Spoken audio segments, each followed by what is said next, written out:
இப்படி ஒரு காலேஜ்குள்ளே இந்த மாதிரி அசிங்கம் எல்லாம் நடக்குது. என்னது இது? ஆளுங்கட்சியோட உதவி இல்லாம அவர், அதாவது ஆளுங்கட்சியோட இருக்கும் அப்படிங்கிற தைரியம் இல்லாம அவர் இதெல்லாம் பண்ணிருப்பாருன்னு நீங்க நினைக்கிறீங்களா? நிச்சயமா கிடையாது. அப்ப எல்லாரும் எல்லாத்துக்கும் உடந்தையா தான் இருக்கீங்க. பெண்களை எப்ப சேஃப்டியா நாங்க எந்த டைம்னாலும் வெளியில வர்றது? விஜயண்ணா பேச கூட இந்த ஜனநாயக நாட்டுல விட மாட்டேங்கிறீங்க.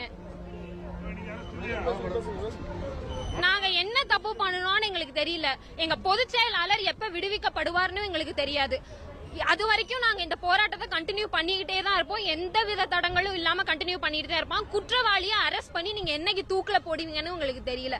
அப்ப திராவிட முன்னேற்ற கழகம் வந்துட்டு என்ன பெண்களுக்கான ஆட்சி பெண்களுக்கான ஆட்சின்னு சொல்றீங்க. என்னைக்கு பெண்களுக்கா ஆட்சி பண்ணுவீங்கன்னு எங்களுக்கு தெரியல.